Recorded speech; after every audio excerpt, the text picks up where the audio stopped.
And I didn't even really know that the galleries were going to take up street art the way they did. If someone had told me, I would be like, why would galleries sell it when it's free outside? You know, like it doesn't even make sense. But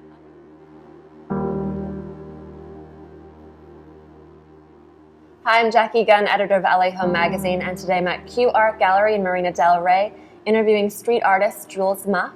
Thank you so much for having us here. How did you get your start as an artist? Well, I didn't actually start as an artist. I started kind of as what we call the tag banger, where I was running around writing my name on stuff. And I never thought it would develop into art because the first stages of that included kind of trashing murals and just writing on everything. And This is doing street art.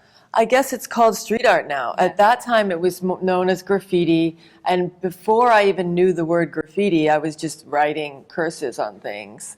And So you're doing this in the Bronx, and then does someone discover you? All of a sudden they see this young girl running around with these guys, or how did you become Jules Muck?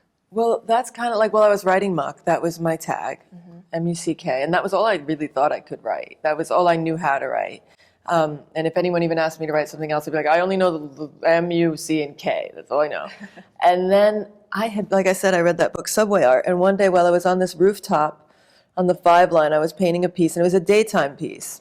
I kind of had like semi-permission, like someone let me climb up on their roof. And I was painting this piece, and Lady Pink came up on the roof, who was one of the like original graffiti queens of New York. Like she was in Wild Style. She's lots of gallery shows. She was in that book, Subway Art, and I remembered. And at first I didn't recognize her, but someone told me who she was, and I froze up. But she was telling me stuff like, "Oh, you got to add some orange here."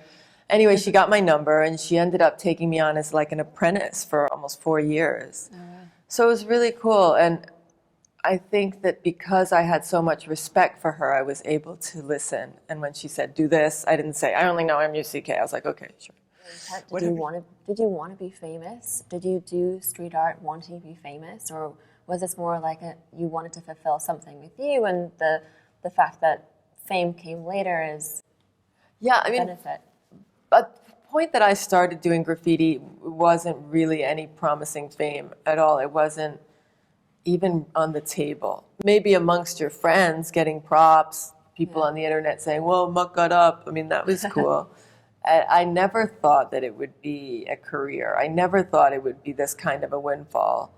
And I didn't even really know that the galleries were going to take up street art the way they did. If someone had told me, I would be like, why would galleries sell it when it's free outside? You know, like it doesn't even make sense. But I get it now. I mean, people are stealing off buildings that people have painted and that sort of thing. So I understand that anything's possible. But if I had been doing it to get fame, I would have stopped so long ago, because it took a long ass time even to just feed myself. It took so long just to not get arrested, just to get people letting me paint on stuff, and then people paying me to paint on stuff, and then people paying me a decent wage to paint on stuff. So it's been so long. Like, I don't think anyone that does it for fame lasts. You know. Now, what about people commissioning you? Do you have some families within Los Angeles that commission you? Because in circles that my friends run in, some people are asking me, because I'm doing interviews like this, if you know a street artist, can you put me in touch with them? I want them to do a mural on one of my walls in my loft.